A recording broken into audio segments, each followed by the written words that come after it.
Hi all. Next up is we're going to hear about open source virtual reality. And to talk about that is Andre Raff, the senior PR specialist at Razer Europe. So Andres, the stage is yours. Thanks. Hi and good evening. As already said, I will speak about open source virtual reality, which is a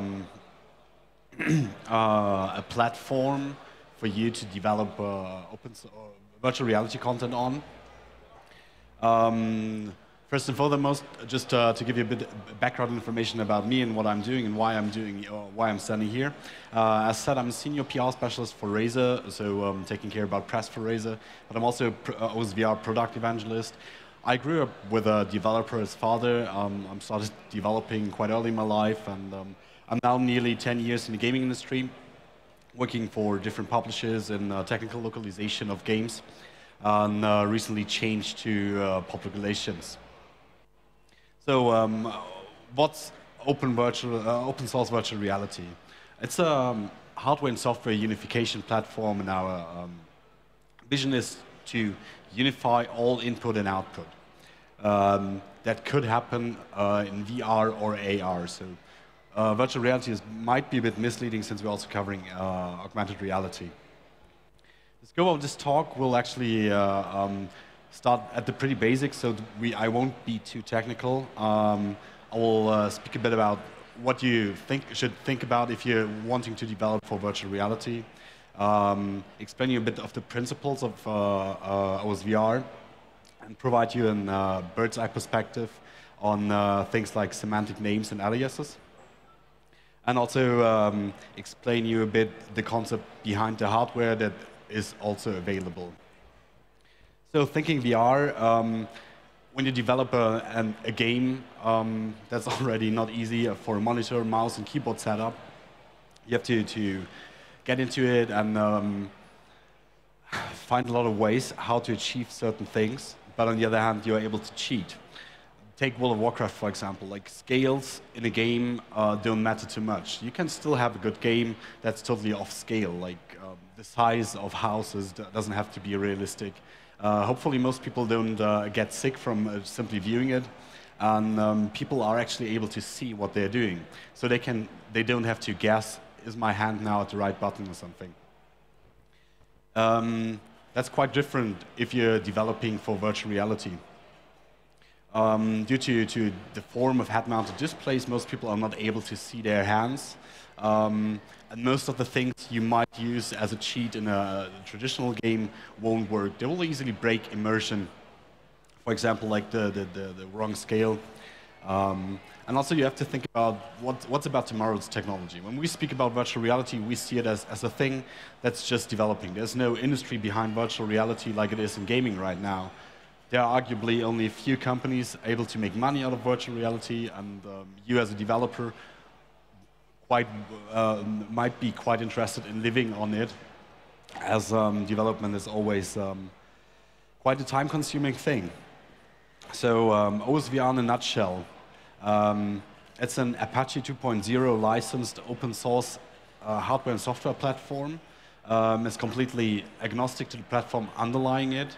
Windows, Linux, and Android are already available, with other platforms coming up. We actually have a public roadmap. I will go back to this a bit later. It aims to provide a reliable standard for you and works against hardware fragmentation, and for you helps you to support a high number of available hardware out there. And it's supported by industry leaders and startup companies. So one of the big factors why OSVR is actually a great thing is that there are a lot of big companies on board. We believe that AAA gaming especially is a driver for people, for consumers, to purchase hardware. So if you want to develop and want to make money on virtual reality, you have to rely that the customer is actually able to purchase your software. With having big companies on board, we enable people to buy hardware, since you have always this kind of chicken and egg problem, like what has to be there first, either software or hardware. And if you can provide both, it makes it easier for people to actually acquire and pick up new technology. To date, OSVR is supported by 158 partners, which is quite a lot. As said, ranging from big companies to smaller companies. Also, for example, Minefield Games, whose CEO just had the talk before me. So we're pretty much international. We also have an academia program. I will also go back to this in a minute. Why should you use OSVR? And now we're getting into the real stuff and why this is actually interesting for you. OSVR is an abstraction layer. So it interfaces input and output devices. Understand it like a printing service on a normal PC. Like, obviously, you could write against HP printers, Lexmark printers, all these kind of things manually. That would be rather time-consuming, and then you just find a user who just bought a printer directly in China, and you never heard of it. So instead of being tied to one specific API, it provides you pipes of data. These pipes of data aren't bound to one single device, but enable you to simply address, for example, hand tracking or head-mounted displays, without thinking or without needing to keep in mind what your end user might use. That can especially be a big problem if you rely on one technology, for example, like a hand tracking device, and it's just not selling so well as you expected, so your target group gets quite smaller, and in the end, you as developer are sitting there and don't find a market for your game.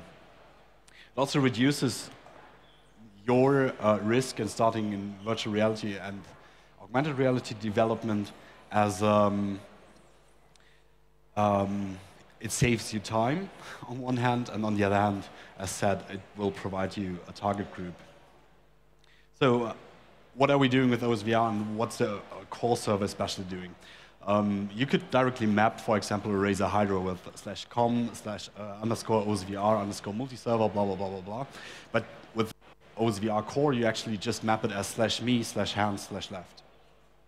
That's a semantic path, which doesn't only look nicer, but it also, from there on, is hardware agnostic. So the Razer Hydra is from then on basically exchangeable with a comparable hardware. Take, for example, Leap Motion, which is also an input device which can be translated into hand tracking. And you are even able to filter input with it. Like technology, especially based on sensors, likes to jitter. That's something that not only doesn't look nice, but it also doesn't feel nice to the player, so it's something you probably want. This helps with development, especially since you don't have to address hardware that exists today. So speaking about game development or application development on a larger scale, it will probably take a couple of years for you to finish whatever you're doing, so 2, 3, 4 years or something. And the people building the hardware that might be then on the market don't have APIs today or something, but they will eventually include it in OSVR and makes your game future-proven.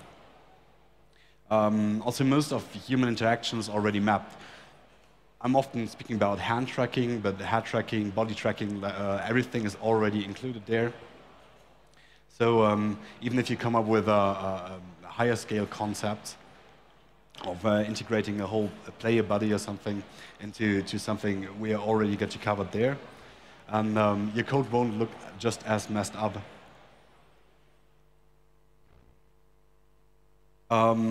Especially addressing the future of virtual reality, we're also working together with quite a lot of universities. Virtual reality and augmented reality is itself a revolution and the evolution of a lot of technical ideas we already had, and it still needs a lot of improvement, quite frankly. We still are fighting against delay.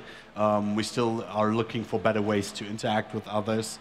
We have to decrease the size and weight of head-mounted displays. We still have to discover new concepts. Like the most things we are seeing today are originating from like 20 years of experience in doing video games or something like that. And you have to start to think outside of the box because it essentially opens you up to completely new concepts. It's also about other entertainment, scientific, or simulation applications. So let's just don't narrow it down to games. But if you would like to do medical training with virtual reality or something, that's also something that has to be discovered, and you have to see in how you want to do it. And virtual reality and augmented reality has to grow upon this. So that's why we are bringing together universities. By now we have 49 universities already enlisted, also in Finland. And I'm quite sorry, I'm German, so please excuse if I don't pronounce this quite correctly, but the University of Applied Science in Seinäjoki just recently joined, so we are already in Finland, available on universities. And more universities can enlist whenever they want. What we're doing is basically providing them with a usable knowledge for an industry career later on. So if you're a student and you want to become a developer and you want to focus on virtual reality or augmented reality development, that's something actually used by companies already out there. So the experience you gain there will be quite beneficial for you. And we are aiming to create knowledge for everyone. We just recently opened up our research portal. So what we're basically doing is publish white papers of companies and or universities and provide them to everybody for free.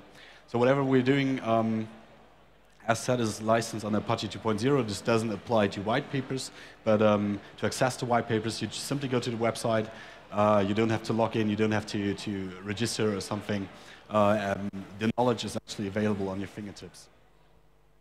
What we're doing with the academia program is provide know-how and hardware.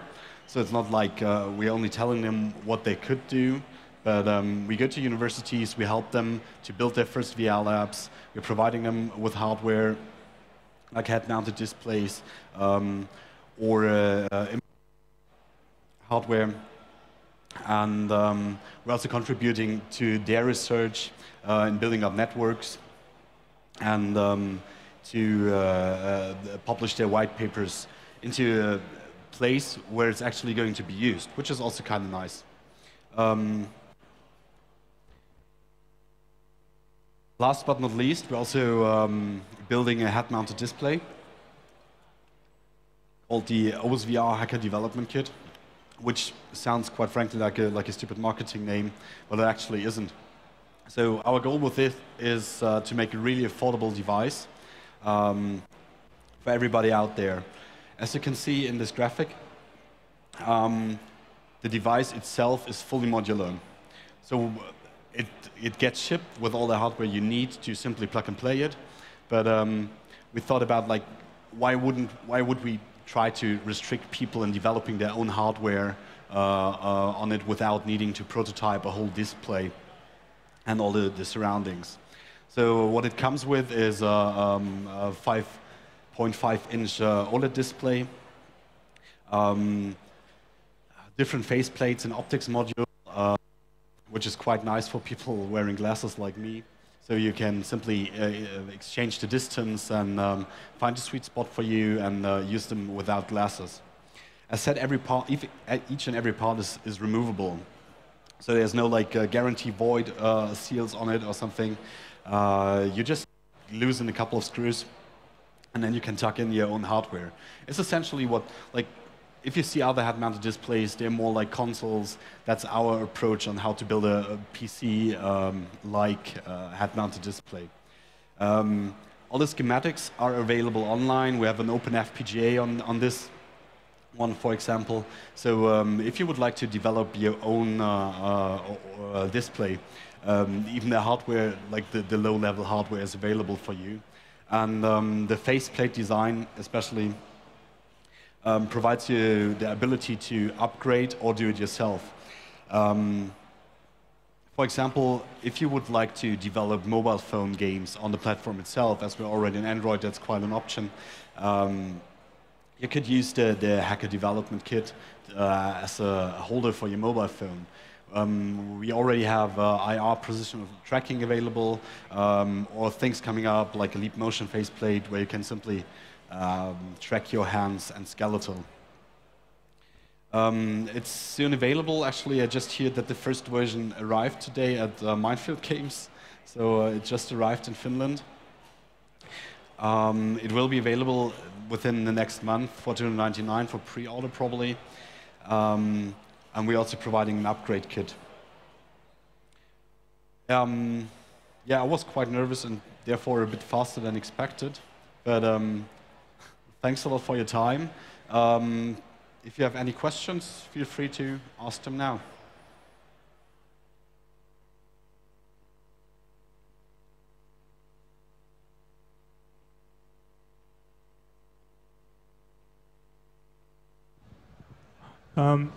What kind of hardware do you currently support? Do you support, for example, Oculus Rift Yes. DK2? Yes, we are supporting 11 head-mounted displays, including the Oculus, we're actually already working with Steam VR. Let me quickly go back to the partners page. So on the hardware side, we have quite a lot of partners already, which you can see on the input and others mostly. HMDs are the manufacturers of different HMDs. Also upcoming ones like the Virana Totem are already supported through the API and already tested. Things like high field of view lenses from Wearality are already supported, all these kind of things.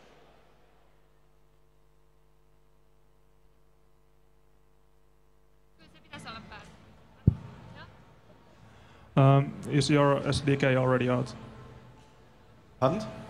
Is your SDK software development? Yes. The software itself is available on osvr.com. It's written in C++, as said, open source. There are pre-compiled core server packages available. There are plugins for Unity, for example. So if you're developing in Unity, it's pretty much getting a prefab and the core server, which is 30 megabytes download, something like that, and you have it running. Oh, okay, nice.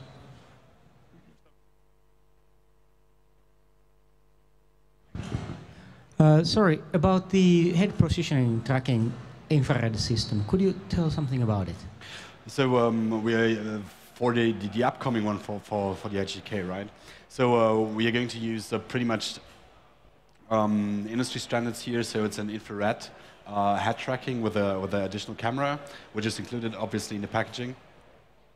It will come with a pre-mounted faceplate for tracking. We have 180 degrees tracking while we're actually extrapolating. If you fully turn around, so we're extrapolating there. But it works quite well. So 60 frames a second and so on? Yeah. We had 60 FPS with a full with 401 pixels per inch. Quite frankly, it's not a consumer version or something. We're actually not even aiming for one at this very moment. For us, it's just like really getting it out as affordable as possible. So there will be options going down to $199 for the head-mounted display, which is especially for smaller studios or people at home who just want to develop on it. Quite nice price to get started. Thank you.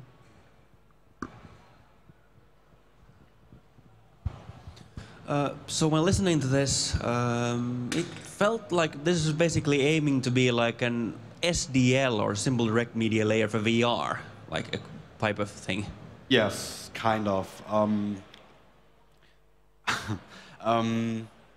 What we're basically trying to do, like the whole system itself is completely modular. You don't have to use all the parts of it, but with this abstraction layer, we try to make it more easy to not be tied to one hardware. Like if you, as a developer are dependent on the success of others, that puts you in a very bad position. So yeah, basically yes.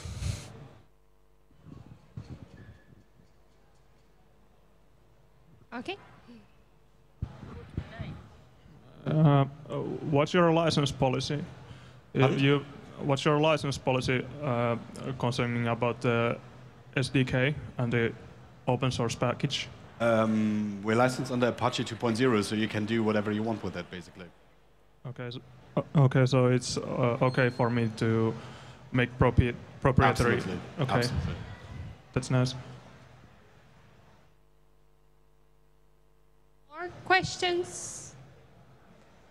If no, then big thank you, Andre, for speaking here today. And in about 8 o'clock, we're going to have a next speaker, actually 3, talking about Anthropocene games. So that's going to be interesting as well. Thank you, Andre. Thanks.